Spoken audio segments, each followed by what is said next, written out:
दोस्तों, स्वागत है आप सबका हमारे चैनल पे। आज हम प्रतियोगिता दर्पण के पार्ट 2 को कवर करेंगे। पार्ट 2 चलिए देखते हैं। आज हम पढ़ेंगे आर्थिक, वाणिज्यिक और परिदृश्य। वैश्विक चुनौतियों के बावजूद 2025-26 में भारत के आयातों व निर्यातों में वृद्धि। भारत के रक्षा उत्पादों के निर्यात में वृद्धि। मौद्रिक नीति की 2026-27 की पहली द्वैमासिक समीक्षा में रेपो दर सहित सभी प्रमुख बैंकिंग दरें अपरिवर्तित। 2026-27 की पहली तिमाही के लिए लघु बचतों पर ब्याज दरों में कोई परिवर्तन नहीं। 2025-26 में कंपनियों द्वारा आईपीओ के जरिए रिकॉर्ड 1.79 लाख करोड़ का पूंजी विदोहन। 2026 में दक्षिण पश्चिम मानसून सामान्य से कम रहने का मौसम विभाग का पूर्वानुमान। 2025-26 जुलाई-जून में देश में बागवानी उत्पादन कृषि मंत्रालय के पहले अग्रिम अनुमान। विश्व बैंक ने 26-27 में भारत में जीडीपी वृद्धि के लिए पूर्वानुमान को बढ़ाकर 6.6% किया। 2026-27 में भारत में आर्थिक वृद्धि के एशियाई विकास बैंक के पूर्वानुमान में वृद्धि। भारत में 2026-27 के लिए आईएमएफ के ग्रोथ अनुमान में भी मामूली वृद्धि। 2025-26 में अप्रत्यक्ष करों से केंद्र की राजस्व प्राप्ति संशोधित अनुमान से मामूली अधिक। प्रधानमंत्री मुद्रा योजना के 11 वर्ष पूर्ण। आरबीआई ने पेटीएम पेमेंट्स बैंक का बैंकिंग लाइसेंस रद्द किया। नीति आयोग का पुनर्गठन। अशोक कुमार लाहिड़ी नए उपाध्यक्ष बने। आरबीएल बैंक के विदेशी बैंक बनने का मार्ग प्रशस्त। भारत न्यूजीलैंड के बीच स्वतंत्र व्यापार समझौते पर हस्ताक्षर। वैश्विक चुनौतियों के बावजूद 2025-26 में भारत के आयातों व निर्यातों में वृद्धि। अमेरिकी टैरिफ ने बीते वित्तीय वर्ष 2025-26 में भारत के निर्यात व्यापार पर दबाव बनाए रखा। वहीं पश्चिमी एशिया में चल रहे भू राजनीतिक तनाव व समुद्री मार्गों, विशेषतः हार्मुज स्ट्रेट में बाधाओं के कारण मार्च 2026 में आपूर्ति व्यवधानों के 25-26 में भारत का विदेशी व्यापार दबाव में रहा। ईरान युद्ध के कारण मार्च 2026 में ही खाड़ी देशों के निर्यात में पिछले वर्ष की समान अवधि की तुलना में 58% की गिरावट आई। ऐसी विषम परिस्थितियों के बावजूद 2025-26 में भारत के कुल निर्यात, वस्तुगत निर्यात एवं सेवाओं के निर्यात मिलाकर 860.09 अरब डॉलर के रहे, जो पूर्व वर्ष 2024-25 में किए गए 825.26 अरब डॉलर के निर्यातों की तुलना में 4.22% अधिक है। वर्ष के दौरान आयातों में वृद्धि 6.67% रहने के कुल आयात, वस्तुगत आयात व सेवाओं के आयात 979.40 अरब डॉलर के रहे। वर्ष 2025-26 में भारत के विदेशी व्यापार के अंतिम आंकड़े वाणिज्य एवं उद्योग मंत्रालय द्वारा 15 अप्रैल 2026 को जारी किए गए। इनका विस्तृत विवरण निम्नलिखित है। इन आंकड़ों के प्रकाशन तक सेवाओं के आयात व निर्यात के आंकड़े फरवरी 2026 तक ही रिजर्व बैंक द्वारा जारी किए गए थे। अतः मार्च 2026 में सेवाओं के आयात निर्यात के आंकड़े इन आंकड़ों में अनुमान पर ही आधारित हैं। इनमें संशोधन बाद में किया जाएगा। वस्तुओं का व्यापार, मर्चेंडाइज ट्रेड। वाणिज्य मंत्रालय के अंतिम आंकड़ों के अनुसार 25-26 में भारत के वस्तुगत निर्यात डॉलर मूल्य में 441.78 अरब डॉलर व आयात 774.98 अरब डॉलर के रहे, जबकि पूर्व वर्ष 2024-25 में निर्यात 437.70 अरब डॉलर व आयात 721.20 अरब डॉलर के थे। इस प्रकार 2024-25 की तुलना में 25-26 में डॉलर मूल्य में निर्यातों में जहां 0.93% की वृद्धि दर्ज की गई है, आयातों में वृद्धि 7.46% रही है। इसके साथ ही वस्तुगत व्यापार में व्यापार घाटा ट्रेड डिफिसिट भी 2025-26 में 333.20 अरब डॉलर का रहा। पूर्व वर्ष 24-25 में व्यापार घाटा 283.50 अरब डॉलर का था। ये डेटा दिया हुआ है, इसको आप लोग स्क्रीनशॉट लेके पढ़ सकते हैं। भारत के विदेशी व्यापार, वस्तुगत व्यापार एवं सेवा व्यापार के आंकड़े दिए हुए हैं कि इस साल 25-26 में जो है देश से कितना निर्यात हुआ है, कितने का निर्यात हुआ है। 441.78 डॉलर का निर्यात, आयात जो हुआ है 774.098 डॉलर का आयात हुआ है, अरब डॉलर का आयात हुआ है। व्यापार से ट्रेड बैलेंस बना रहा -333.20 अरब डॉलर। सेवाओं का व्यापार ट्रेड इन सर्विसेज, निर्यात हुआ है कितना 418.31 अरब डॉलर, आयात हुआ है 202.42 अरब डॉलर। सेवाओं में निवल प्राप्तियां कितनी हुई हैं 213.89 अरब डॉलर। वस्तुओं और सेवाओं का व्यापार foreign trade in goods and services, वस्तुओं और सेवाओं के कुल निर्यात हुआ है 25-26 में 860.09, 24-25 में 825.26 और व्यापार शेष बचा है कितना 979.40 25-26 में, जो कि 6.47% है पिछले वर्ष का। नोट: कोष्टक में दिए गए आंकड़े पूर्व वर्ष की तुलना में प्रतिशत वृद्धि दर्शा रहे हैं।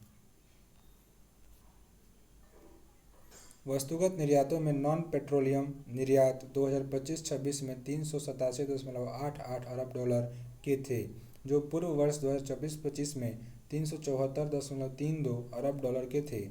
इस प्रकार 2025-26 में नॉन पेट्रोलियम वस्तुगत निर्यातों में 3.62% की वृद्धि दर्ज की गई।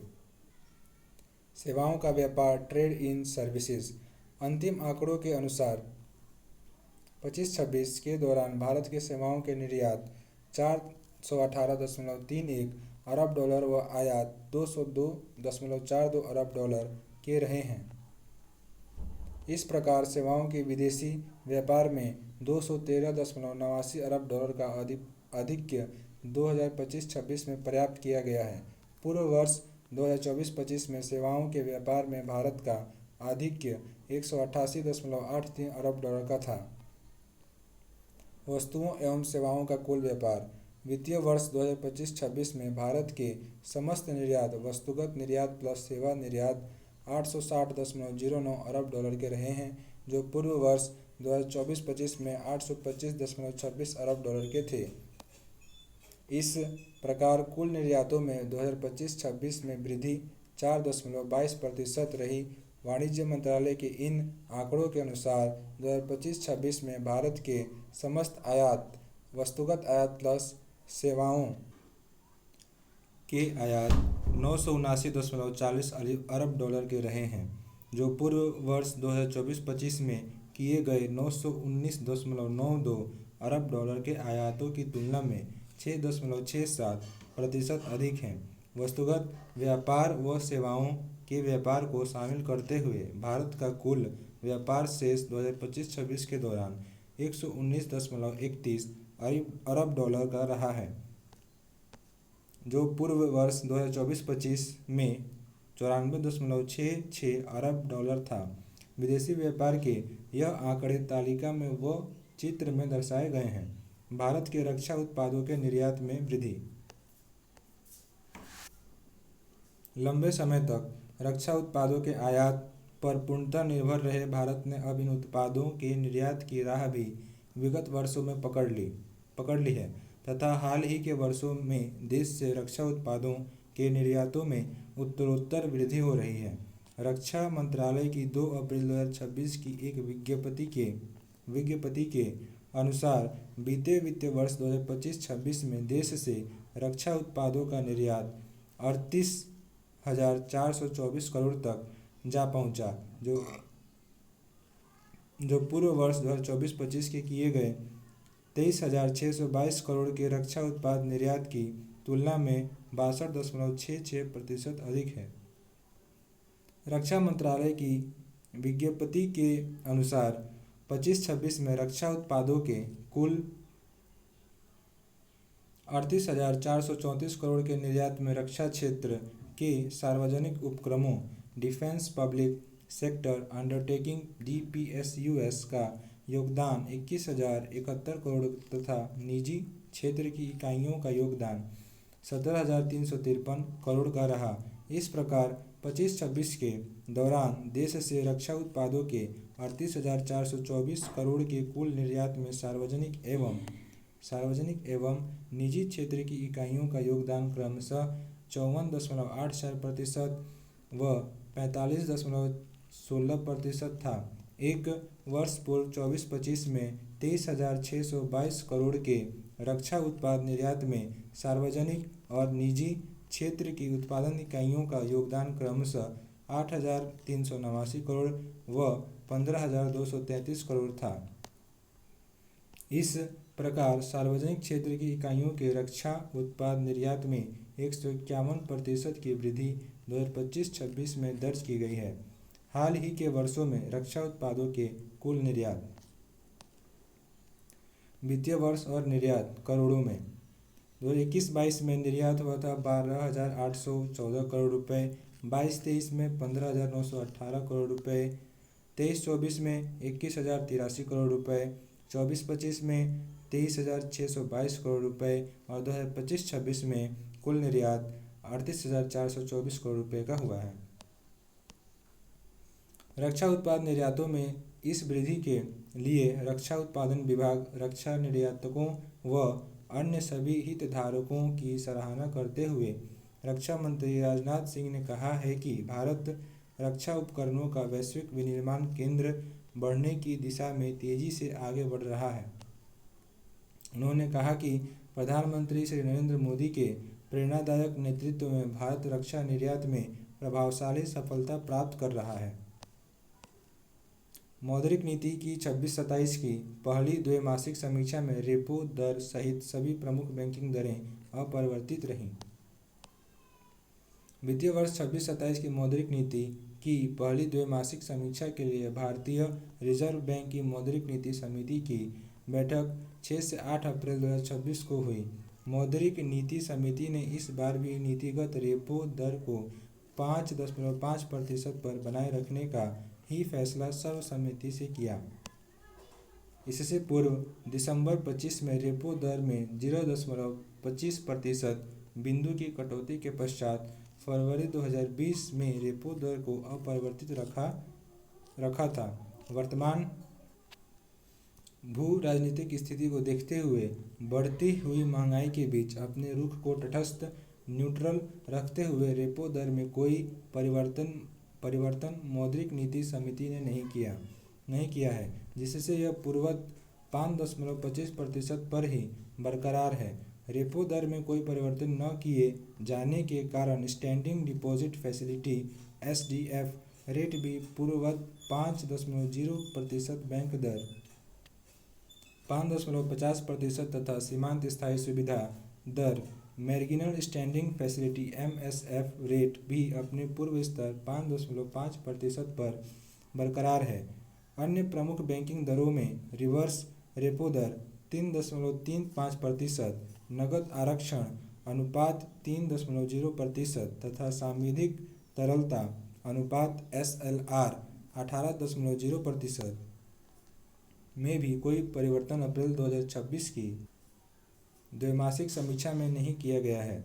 इससे यह सभी दरें उतनी ही हैं जितनी दिसंबर 2025 की मौद्रिक नीति समीक्षा में निर्धारित थीं। आइए हम चार्ट को देखते हैं। यहाँ डेटा दिया हुआ है जिसको आप स्क्रीनशॉट लेके पढ़ सकते हैं। आइए आगे बढ़ते हैं। 2026-27 में मौद्रिक नीति समिति की बैठकों का कार्यक्रम, बैठक एवं द्वैमासिक समीक्षा और तिथि। पहली समिति जो हुई या पहली बैठक जो हुई थी 6 से 8 अप्रैल 2026, दूसरी बैठक 3 से 5 जून 2026, तीसरी बैठक 3 से 5 अगस्त 2026 और चौथी बैठक होगी 5 से 7 अक्टूबर 2026 को। पांचवी बैठक 2 से 4 दिसंबर 2026 को होगी और छठवीं जो बैठक होगी 3 से 5 फरवरी 2027 को होगी। मौद्रिक नीति के 6 सदस्य, अप्रैल 2026 की स्थिति। आरबीआई के अधिकारी।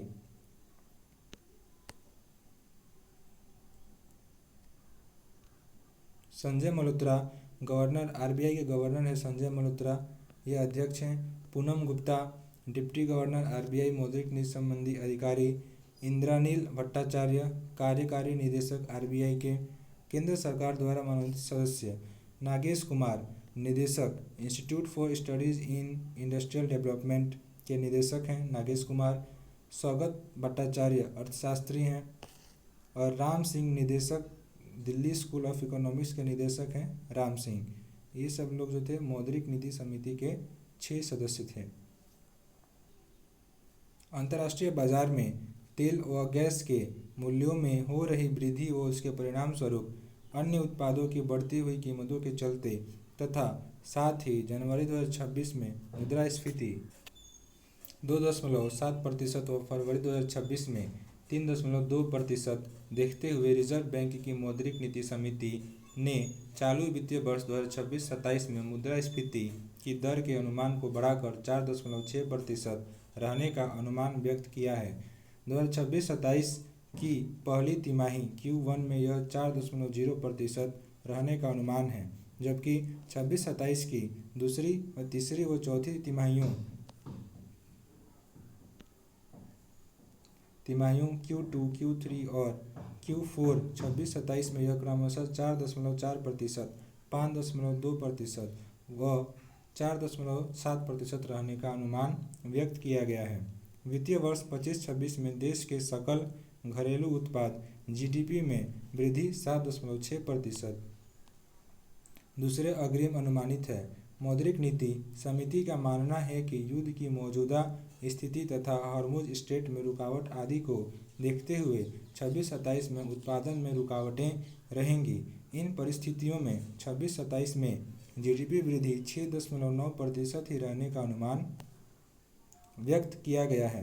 26-27 की पहली तिमाही Q1 में जीडीपी में वृद्धि 6.8%, दूसरी तिमाही Q2 में यह वृद्धि 6.6%, 7%, तीसरी तिमाही Q3 में यह 7.0% तथा 26-27 की चौथी तिमाही में वृद्धि 7.2% रहने का अनुमान मौद्रिक नीति समिति ने 8 अप्रैल 2026 को व्यक्त किया है। मौद्रिक नीति समिति की आगामी बैठक अब 3 से 5 जून 2026 को होगी, जो 2026-27 की दूसरी बैठक होगी। 2026-27 की पहली तिमाही के लिए लघु बचतों पर ब्याज दरों में कोई परिवर्तन नहीं। मुख्यतः डाकघरों के माध्यम से की जाने वाली लघु बचतों पर ब्याज दरों में 2026-27 की पहली तिमाही अप्रैल-जून 2026 के लिए भी ब्याज दरों में कोई परिवर्तन नहीं किया गया है, जिससे यह ब्याज दरें वही बरकरार हैं जो 25-26 की अंतिम तिमाही जनवरी-मार्च 2026 में थीं। वस्तुतः कुछ लघु बचतों पर ब्याज दरों में मामूली परिवर्तन 23-24 की अंतिम तिमाही जनवरी-मार्च 2024 में ही किया गया था। उसके पश्चात 24-25 और 25-26 में यह ब्याज दरें अपरिवर्तित ही रही हैं। इससे 1 अप्रैल 2026 से लघु बचतों पर ब्याज दरें वही हैं जो 1 जनवरी 2024 और उसके पश्चात से बरकरार रही हैं। इससे 2026-27 की पहली तिमाही 1 अप्रैल 30 जून 2026 से डाकघर बचत खातों पर वार्षिक ब्याज की दर 4% बरकरार रहेगी। 5 वर्षीय वरिष्ठ नागरिक बचत योजना सीनियर सिटीजन सेविंग्स स्कीम पर यह 8.2% ही बरकरार रहेगी।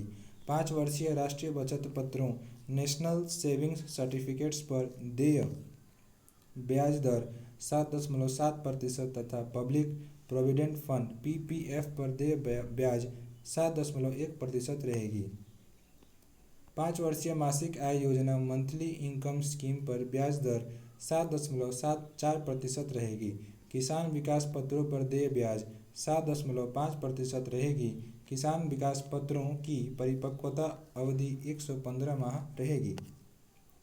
बालिकाओं के लिए बचत योजना सुकन्या समृद्धि खातों पर देय ब्याज 8.2% रहेगी। 5 वर्षीय आवृत्ति जमा रेकरिंग डिपॉजिट्स खातों पर देय ब्याज 6.7% रहेगी। 1 वर्षीय, 2 वर्षीय व 3 वर्षीय सावधि जमाओं पर देय ब्याज क्रमशः 6.9%, 7.0% तथा 7.1% रहेगी तथा 5 वर्षीय सावधि जमाओं फिक्स्ड डिपॉजिट्स के मामले में यह 7.5% सालाना बनी रहेगी।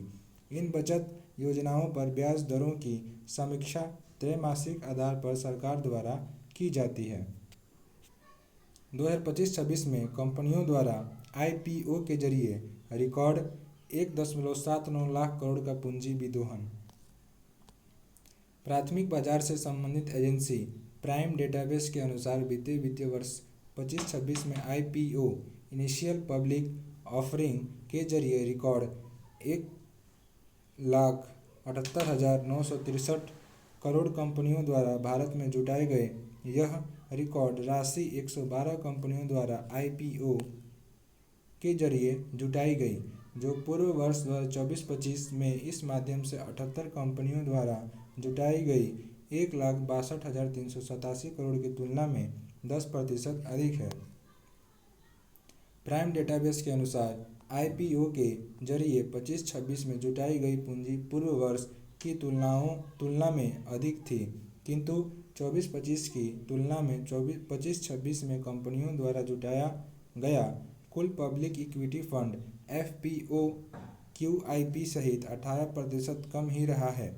एजेंसी के अनुसार FPO follow on public offer तथा QIP क्वालिफाइड इंस्टीट्यूशनल प्लेसमेंट के जरिए पूंजी विदोहन कम रहने के कारण 25-26 में कुल पब्लिक इक्विटी फंड विदोहन 3.05 लाख करोड़ की ही रहा, जो 24-25 में 3.71 लाख करोड़ था। आइए हम एक चार्ट को देखते हैं। लघु बचतों पर ब्याज दरें, योजना और ब्याज दर 1 अप्रैल से 30 जून 2026 तक। बचत खाते वार्षिक सावधि जमा कितना रहा? 4.0%।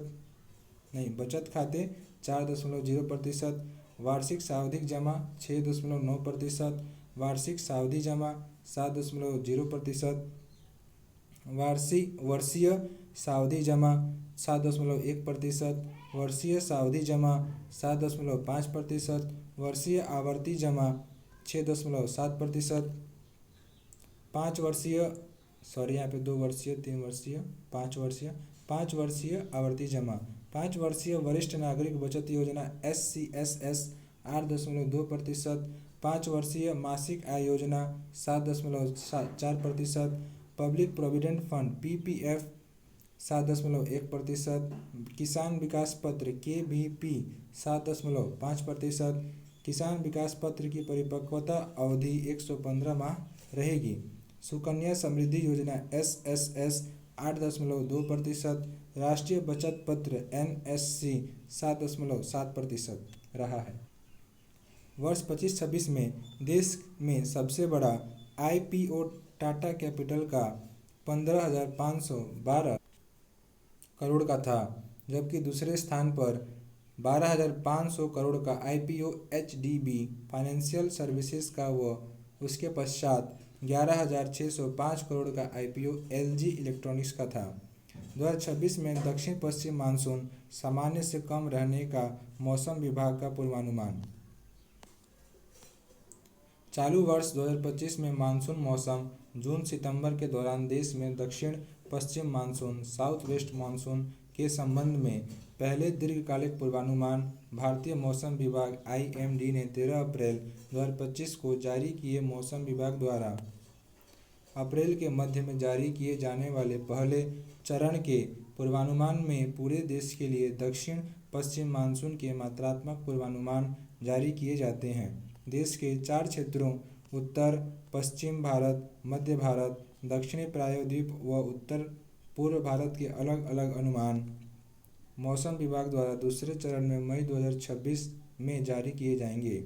15 अप्रैल 2026 को जारी किए गए पहले चरण के पूर्वानुमानों में इस वर्ष दक्षिण पश्चिम मानसून में मौसमी वर्षा दीर्घकालिक औसत का 92% रहने की संभावना है। इसमें 5% धनात्मक की त्रुटि संभावित है। इस प्रकार पहले चरण में 2026 में माना यह मानसून सामान्य से कम बिलो नॉर्मल रहने का अनुमान व्यक्त किया गया है। सामान्य मानसून से तात्पर्य दीर्घकालिक औसत के 96-104% के बीच है।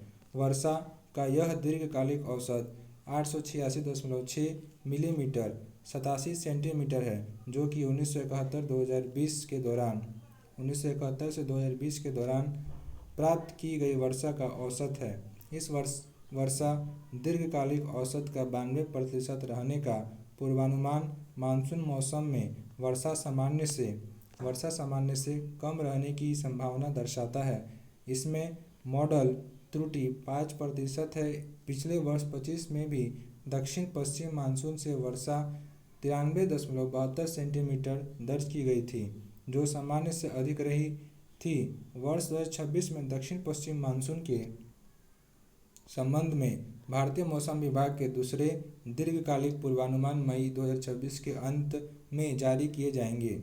मानसून की स्थिति के आकलन मानक बॉक्स में दर्शाए गए हैं। 2025-26 जुलाई-जून में देश में बागवानी उत्पादन। कृषि मंत्रालय के पहले अग्रिम अनुमान।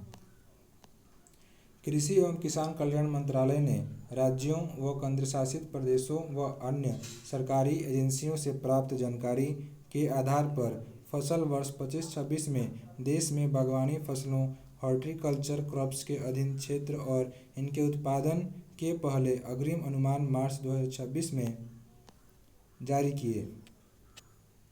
पहले अग्रिम अनुमानों में 2025-26 में देश में बागवानी फसलों के अधीन कुल क्षेत्र 30.13 मिलियन हेक्टेयर अनुमानित है, जो एक वर्ष पूर्व 24-25 में लगभग इतना ही 30.14 मिलियन हेक्टेयर था। पहले अग्रिम अनुमानों में फसल वर्ष 25-26 में देश में कुल बागवानी उत्पादन लगभग 370.85 मिलियन टन अनुमानित है। पूर्व वर्ष 24-25 में यह उत्पादन 307.74 मिलियन टन था। इस प्रकार 2025-26 में बागवानी उत्पादन पूर्व वर्ष की तुलना में 0.11 मिलियन टन अधिक है। कृषि मंत्रालय के इस आकलन पहले अग्रिम अनुमानों के अनुसार 25-26 में देश के फलों का कुल उत्पादन 118.68 मिलियन टन अनुमानित है, जो पूर्व वर्ष 2025-26 में 117.65 मिलियन टन था। इस प्रकार फलों के उत्पादन में 1.03 मिलियन टन 0.8% की मामूली वृद्धि 2025-26 में अनुमानित है। 2024-25 में देश में सब्जियों का कुल उत्पादन 217.80 मिलियन टन रहा था, जो 25-26 में 216.16 मिलियन टन। मानसून की स्थिति के मानक, वर्षा की संभावना और मानसून।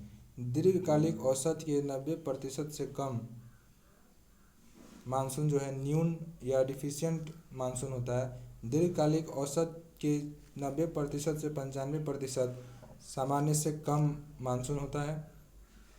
दीर्घकालिक औसत से 96% से 104% सामान्य मानसून होता है। दीर्घकालिक औसत के 105% से 110% सामान्य से अधिक मानसून होता है एवं नॉर्मल। दीर्घकालिक औसत के 110% से अधिक जो होता है उसे हम अधिक मानसून कहते हैं। यहाँ 26 में सामान्य से कम मानसून का पूर्वानुमान का चार्ट दिया हुआ है, जिसका आप स्क्रीनशॉट लेकर इसको पढ़ सकते हैं। यहाँ कुछ डेटा दिया हुआ है बागवानी उत्पादन के, जिसको आप स्क्रीनशॉट लेके पढ़ सकते हैं। यहाँ देखेंगे कुल सिट्रस फल तो टोटल उत्पादन कितना हुआ है 25-26 में 14,528। ठीक है, ये सब डेटा है, इसका स्क्रीनशॉट आप लेके पढ़ लीजिएगा।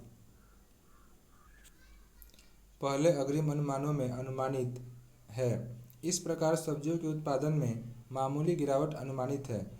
सब्जियों में प्याज का उत्पादन 24-25 में 30.77 मिलियन टन था, जो 11% घटकर अब 25-26 में 27.31 मिलियन टन अनुमानित है।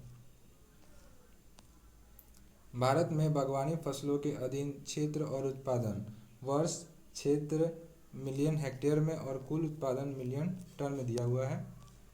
24-25 में 30.14 मिलियन हेक्टेयर और उत्पादन हुआ है 307.74 मिलियन टन। 25-26 में 30.13 मिलियन हेक्टेयर पर 370.85 मिलियन टन उत्पादन हुआ है। पहले अग्रिम अनुमान।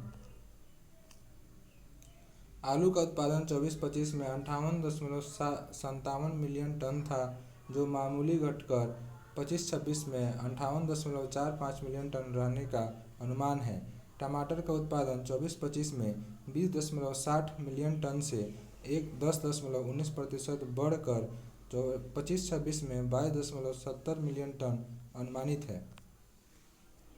सुगंधित एवं औषधीय जड़ी बूटियों का कुल उत्पादन 24-25 में 9.01 लाख टन था, जो 25-26 के 9.03 लाख टन अनुमानित है। फूलों का कुल उत्पादन भी 24-25 में 4.26 मिलियन टन से मामूली घटकर 25-26 में 4.16 मिलियन टन ही अनुमानित है। शहद का उत्पादन 25-26 में 1.52 लाख टन रहा था, जो 25-26 में भी इतना ही अनुमानित है। बागानी उपजों प्लांटेशन क्रॉप्स का कुल उत्पादन 24-25 में 16.98 मिलियन टन था, जो 25-26 में पहले अग्रिम अनुमानों में 17.97 मिलियन टन अनुमानित है। इस प्रकार लगभग 1 मिलियन टन की वृद्धि 25-26 में अनुमानित है। मसालों स्पाइसेस का कुल उत्पादन 24-25 में 12.99 मिलियन टन था, पहले अग्रिम अनुमानों में 25-26 में 12.82 मिलियन टन ही अनुमानित है। इस प्रकार कुल बागवानी उत्पादन 24-25 में 370.74 मिलियन टन रहा था, जो मामूली वृद्धि के साथ 25-26 में 370.85 मिलियन टन पहले अग्रिम अनुमानों में अनुमानित किया गया है। सभी बागवानी उपजों के 24-25 में वास्तविक उत्पादन तथा 25-26 में उत्पादन के पहले अग्रिम अनुमान बॉक्स में दर्शाए गए हैं। विश्व बैंक ने 26-27 में भारत में जीडीपी वृद्धि के लिए पूर्वानुमान को बढ़ाकर 6.6% किया। बदली हुई घरेलू एवं अंतर्राष्ट्रीय परिस्थितियों के चलते वर्ष 2026 में विभिन्न देशों में आर्थिक वृद्धि के संबंध में अपने पूर्वानुमानों में संशोधन विश्व बैंक, अंतर्राष्ट्रीय मुद्रा कोष IMF, एशियाई विकास बैंक ADB व अन्य रेटिंग एजेंसियों ने गत अप्रैल माह में किए हैं। इन वित्तीय संस्थानों में विश्व बैंक ने 8 अप्रैल 2026 को जारी अपनी दक्षिण एशिया आर्थिक update south Asia economic update report में भारत में 2026-27 में वृद्धि के अपने पूर्वानुमान को 6.76% कर दिया है। इससे पूर्व अमेरिका के 50% टैरिफ की आशंका के चलते जनवरी 2026 में बैंक ने पूर्वानुमान घटाकर 6.5% कर दिया था। विश्व बैंक की ताज़ा रिपोर्ट में कहा गया है कि मजबूत घरेलू मांग तथा निर्यात में लचीलेपन के कारण भारत में वृद्धि दर 25-26 में 7.6% अनुमानित है। 26-27 में यह वृद्धि 6.5% रहने का पूर्वानुमान बैंक ने जनवरी 26 में व्यक्त किया था, किंतु मजबूत घरेलू मांग तथा ब्रिटेन व यूरोपीय संघ के साथ व्यापार समझौते के परिप्रेक्ष्य में एक्सपोर्ट के चलते इस पूर्वानुमान को बढ़ाकर 6.6% विश्व बैंक ने अप्रैल 26 में किया है। जीएसटी दरों में कटौती के कारण भी 26-27 में घरेलू मांग में वृद्धि की बात विश्व बैंक रिपोर्ट में कही गई है, किंतु साथ ही यह भी कहा गया है कि मध्य पूर्व में चल रहे युद्ध के कारण सप्लाई चेन और तेल की कीमतों में उतार चढ़ाव हो सकता है, जिससे भारत में आर्थिक वृद्धि पिछले वर्षों के मुकाबले थोड़ी कम धीमी रह सकती है। खाना पकाने का ईंधन तथा उर्वरकों पर सब्सिडी में वृद्धि के कारण सरकारी उपभोग में वृद्धि धीमी होने को भी 26-27 में वृद्धि पूर्व वर्षों की तुलना में कम रहने का कारण विश्व बैंक रिपोर्ट में बताया गया है। 2026-27 में भारत में आर्थिक वृद्धि के एशियाई विकास बैंक के पूर्वानुमान में भी वृद्धि। विश्व बैंक के पश्चात एशियाई विकास बैंक एडीबी ने भी चालू वित्तीय वर्ष 26-27 के लिए भारत में आर्थिक वृद्धि के पूर्वानुमान में वृद्धि गत अप्रैल माह में की है। मनीला स्थित एशियाई विकास बैंक ने 26-27 में भारत में आर्थिक वृद्धि जीडीपी वृद्धि 6.5% रहने का पूर्वानुमान अपने दिसंबर 2025 की एक रिपोर्ट में व्यक्त किया था, किंतु 10 अप्रैल 2026 को जारी एशियन डेवलपमेंट रिपोर्ट में इसने कहा है कि 2026-27 में भारत में आर्थिक वृद्धि 6.9% तथा 27-28 में यह 7.3% रह सकती है। भारत में वृद्धि दर के अनुमान को बढ़ाते हुए एशियाई विकास बैंक ने कहा है कि वित्तीय स्थितियों में सुधार, घरेलू मांग में मजबूती तथा अमेरिकी टैरिफ में कमी का इसमें प्रमुख योगदान रहेगा। रिपोर्ट में यद्यपि यह भी कहा गया है कि पश्चिम एशिया में लंबा संघर्ष कई तरीके से भारत के आर्थिक प्रदर्शन को कमजोर कर सकता है। इसमें तेल की बढ़ती कीमतें, व्यापार प्रवाह में रुकावटें, मुद्रास्फीति में वृद्धि और फॉरेन रेमिटेंसेज में आने वाली कमी आदि शामिल हैं। इन सबके बावजूद मजबूत घरेलू मांग व वित्तीय सुधारों के चलते भारतीय अर्थव्यवस्था में वृद्धि अन्य प्रमुख अर्थव्यवस्थाओं से अधिक है। भारत में 26-27 के लिए IMF के ग्रोथ अनुमान में भी मामूली वृद्धि। विश्व बैंक व एशियाई विश्व बैंक के पश्चात वाशिंगटन डीसी स्थित अंतर्राष्ट्रीय मुद्रा कोष IMF ने भी 26-27 में भारत में आर्थिक वृद्धि के अपने पूर्वानुमान में मामूली वृद्धि अप्रैल 26 में की है। जनवरी 26 में IMF ने भारत की 26-27 में वृद्धि 6.4% रहने का अनुमान व्यक्त किया था, जिसे बढ़ाकर अप्रैल में 6.5% किया गया है। अप्रैल 26 में की जारी ग्लोबल इकोनॉमिक आउटलुक रिपोर्ट में 27-28 के लिए भी वृद्धि या पूर्वानुमान 6.5% व्यक्त किया गया है। अमेरिकी टैरिफ में 50% से 10% तक की गिरावट तथा घरेलू मांग में वृद्धि को 26-27 के लिए ग्रोथ अनुमान बढ़ाने के कारणों में बताया गया है। इन दोनों कारकों का असर मिडिल ईस्ट के संघर्ष के बुरे प्रभावों से कहीं अधिक कोष की रिपोर्ट में बताया गया है। 2025-26 में अप्रत्यक्ष करों से केंद्र की राजस्व प्राप्ति संशोधित अनुमान से मामूली अधिक। अद्यतन उपलब्ध आंकड़ों के अनुसार बीते वित्तीय वर्ष 25-26 में केंद्र सरकार का प्रत्यक्ष कर संग्रह संशोधित अनुमानों रिवाइज्ड एस्टीमेट्स से मामूली अधिक रहा है। केंद्र सरकार के प्रमुख अप्रत्यक्ष करों में सीमा शुल्क, कस्टम ड्यूटी और उत्पाद शुल्क एक्साइज ड्यूटी के अतिरिक्त केंद्रीय जीएसटी CGST शामिल है। इनके अतिरिक्त स्वास्थ्य एवं राष्ट्रीय सुरक्षा उपकर, health and national security cess, pan masala उत्पादकों पर लगाया गया उपकर इसमें शामिल किया जाता है। इन अप्रत्यक्ष करों से 2025-26 के दौरान 15.52 लाख करोड़ से अधिक राजस्व प्राप्ति का अनुमान है, जो इनके लिए संशोधित अनुमान का 101.2% है। वित्त मंत्रालय के सूत्रों के हवाले से मीडिया रिपोर्टों में बताया गया है कि 25-26 में सीमा शुल्क राजस्व 2.58 लाख करोड़ संशोधित अनुमान का 102% है। उत्पाद शुल्क से राजस्व 3.38 लाख करोड़ संशोधित अनुमान का 101% है तथा केंद्रीय जीएसटी CGST से यह 9.98 लाख करोड़ रुपए संशोधित अनुमान का 100.8% रहा। पान मसाला उत्पादकों पर आरोपित स्वास्थ्य एवं राष्ट्रीय सुरक्षा उपकर से 23,030 करोड़ 2,330 या 2330 करोड़ के राजस्व प्राप्ति का संशोधित अनुमान था, किंतु इस उपकर में प्राप्तियां 63% कम रहीं। उल्लेखनीय है कि स्वास्थ्य एवं राष्ट्रीय सुरक्षा अधिनियम 2025 के तहत पान मसाला गुटखा और संबंधित उत्पादों पर जीएसटी के अतिरिक्त फर्म की उत्पादन क्षमता के आधार पर उपकर शेष 1 फरवरी 2026 से ही लागू हुआ है।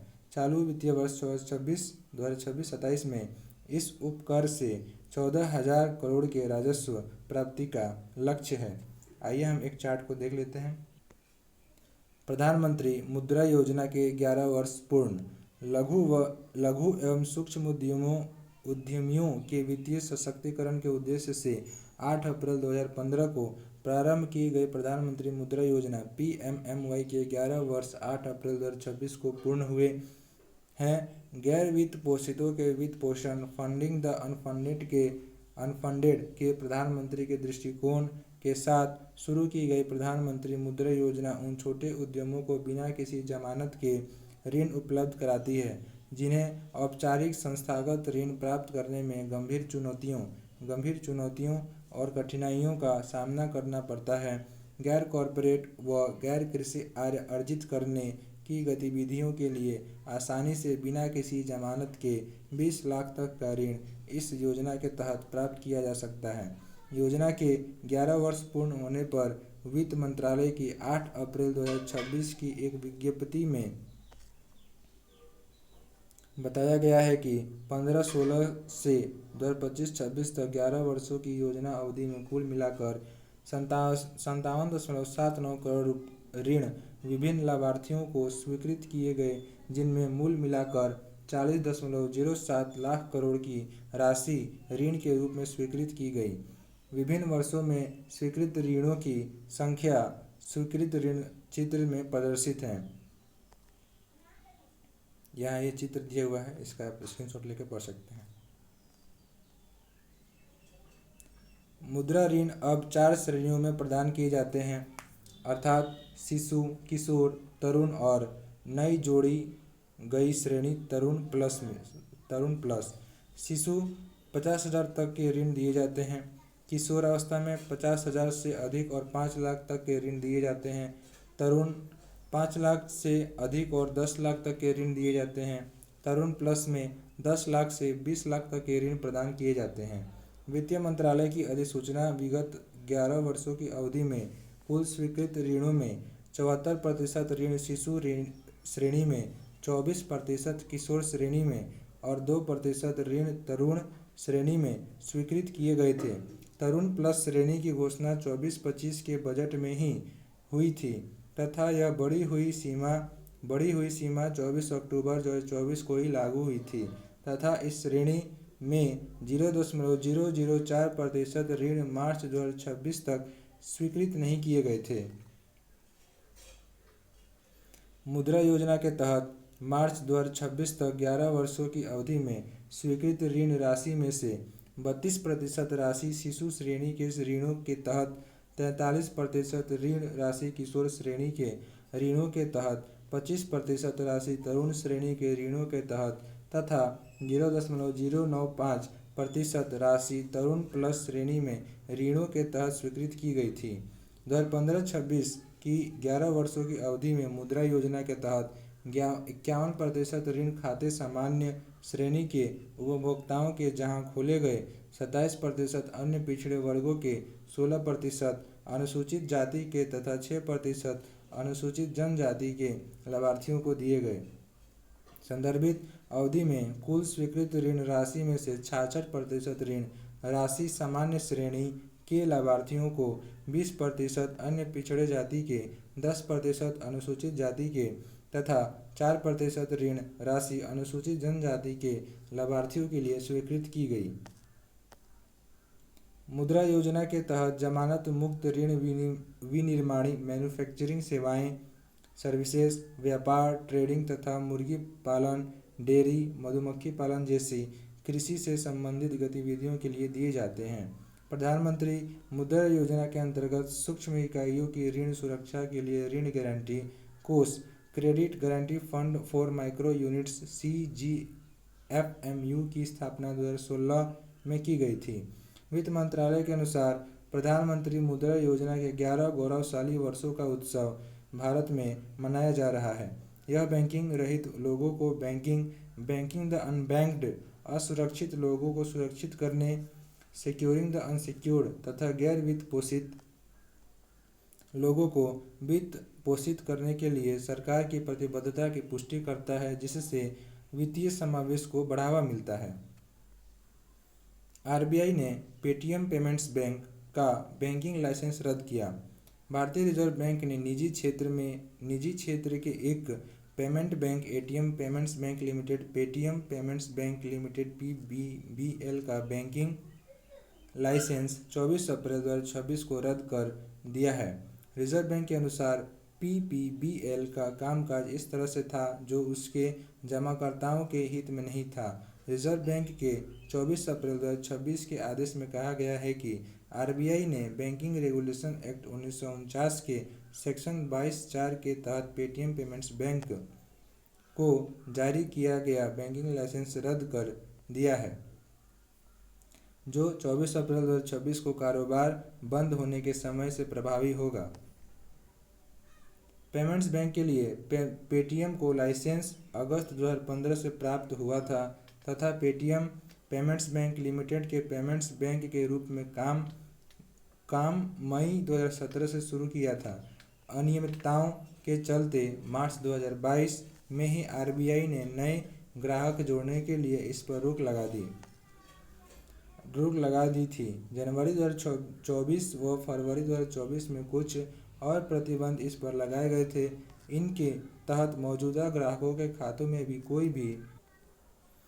कोई भी जाएगा। 500 से अधिक शाखाओं वाले इस बैंक की 74% तक इक्विटी दुबई स्थित Emirates national bank of Dubai (NBD) खरीदने जा रहा है तथा इसके लिए भारतीय रिजर्व बैंक व competition commission of India (CCI) ने मंजूरी प्रदान कर दी है। एमिरेट एनबीडी ने आरबीएल बैंक की 60% इक्विटी खरीदने के लिए प्रस्ताव अक्टूबर 25 में प्रस्तुत किया था। इसके लिए आरबीआई की मंजूरी 1 अप्रैल 2026 को प्राप्त हुई है, जो 1 वर्ष तक मान्य है। इसके क्रियान्वयन के पश्चात आरबीएल बैंक को देश में एक विदेशी बैंक की सब्सिडियरी के रूप में वर्गीकृत किया जाएगा, जिसकी पेरेंट कंपनी एमिरेट एनबीडी होगी। आइए हम इस चार्ट को देख लेते हैं। नीति आयोग का पुनर्गठन, अशोक कुमार लाहिड़ी नए उपाध्यक्ष बने। केंद्र सरकार ने प्रधानमंत्री की अध्यक्षता वाली नीति आयोग का पुनर्गठन अप्रैल 2026 में किया है तथा सुमन के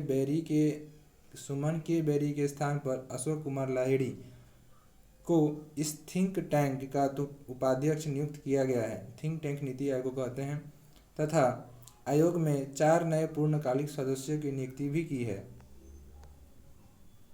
अटल बिहारी वाजपेयी और डॉक्टर मनमोहन सिंह के नेतृत्व वाली सरकारों में 2002 से 7 के दौरान सरकार के चीफ इकोनॉमिक एडवाइजर (सीईए) रहे प्रसिद्ध अर्थशास्त्री और भाजपा नेता अशोक कुमार लाहिड़ी को नीति आयोग का उपाध्यक्ष नियुक्त किया गया है। इस पद पर सुमन के बैरी, जो मई 2022 से यह कार्यभार संभाले हुए थे, का स्थान अशोक कुमार लाहिड़ी ने लिया है। अशोक कुमार लाहिड़ी 1998 से 2000 के दौरान national institute of public finance and policy के निदेशक रहे थे। 2015 में निजी क्षेत्र के बंधन बैंक के नॉन एग्जीक्यूटिव चेयरमैन वह बनाए गए थे, किंतु 2018 में 15वें वित्त आयोग के पूर्णकालिक सदस्य बनाए जाने के पश्चात अप्रैल 2018 में यह पद उन्होंने छोड़ दिया था। दिल्ली स्कूल ऑफ इकोनॉमिक्स से भी संबंध रहे अशोक कुमार लाहिड़ी एशियाई विकास बैंक (एडीबी) के कार्यकारी निदेशक, विश्व बैंक के सलाहकार तथा अंतर्राष्ट्रीय मुद्रा कोष (आईएमएफ) के प्रधान आर्थिक सलाहकार भी रहे थे। 2021-26 के दौरान भाजपा के टिकट पर पश्चिमी बंगाल विधानसभा के सदस्य रहे अशोक कुमार लाहिड़ी ने 2026 में चुनाव नहीं लड़ा था। नीति आयोग के उपाध्यक्ष पद पर केंद्रीय मंत्री का दर्जा इन्हें प्रदान किया गया है। उपाध्यक्ष पद पर अशोक कुमार लाहिड़ी की नियुक्ति के साथ ही भोपाल स्थित Indian institute of science education and research (IISER) के निदेशक गोवर्धन दास, अखिल भारतीय आयुर्विज्ञान संस्थान (एम्स) के निदेशक डॉक्टर एम श्रीनिवास विज्ञान एवं प्रौद्योगिकी विभाग के सचिव प्रोफेसर अभय करिंदकर तथा प्रधानमंत्री की आर्थिक सलाहकार परिषद के अंशकालिक सदस्य डॉक्टर के.वी. राजू को आयोग का पूर्णकालिक सदस्य नियुक्त किया गया है। पूर्व कैबिनेट सचिव राजीव गौबा, जो पहले ही पूर्णकालिक सदस्य हैं, उनको पुनर्गठित आयोग में पूर्णकालिक सदस्य बरकरार रखा गया है। प्रधानमंत्री नीति आयोग के पदेन अध्यक्ष होते हैं। नए नियुक्त किए गए पूर्णकालिक सदस्यों के नीति आयोग में रमेश चंद, अरविंद वीरमानी, वी के सारस्वत व वी के पॉल का स्थान लिया है। पुनर्गठित नीति आयोग की संरचना। अप्रैल 2026 के बाद की स्थिति। नीति आयोग के अध्यक्ष नरेंद्र मोदी, प्रधानमंत्री पदेन अध्यक्ष हैं। उपाध्यक्ष अशोक कुमार लाहिड़ी, पूर्णकालिक सदस्य P. Rajiv Gauba, professor K V. Raju, professor Govardhan Das, professor Abhay Karandikar और डॉक्टर एम. श्रीनिवास हैं। इस पेज में हम पढ़े थे कि मौजूदा ग्राहकों के खातों में भी कोई भी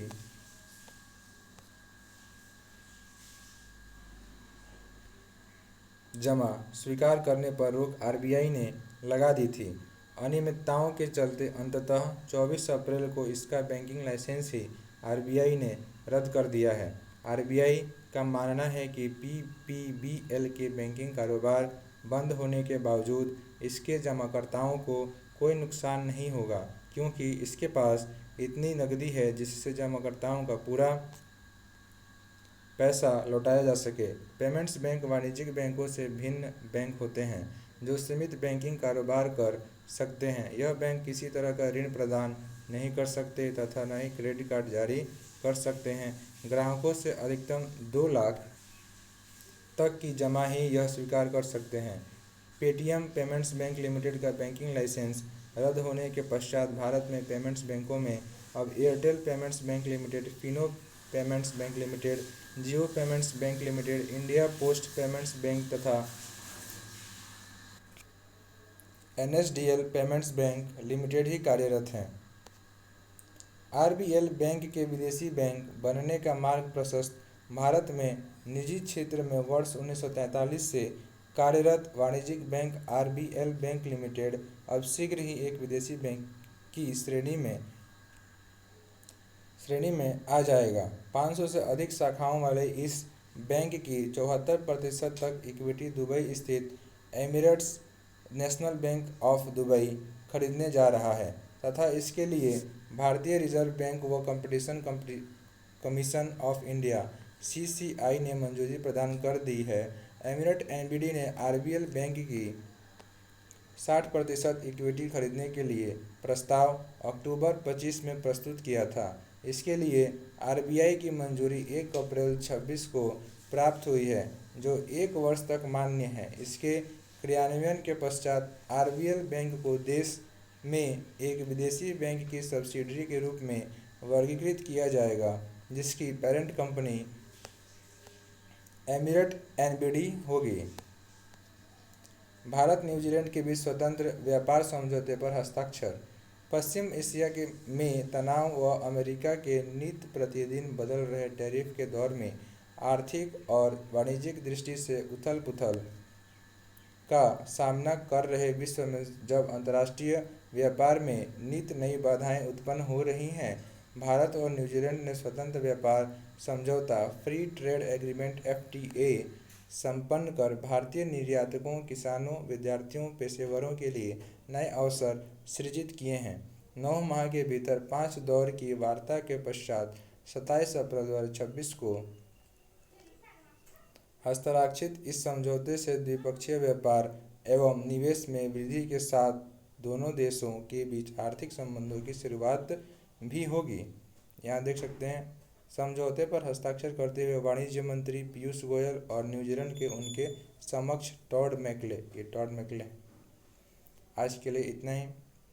वीडियो अच्छा लगे तो लाइक और सब्सक्राइब करिएगा। Thank you. जय हिंद।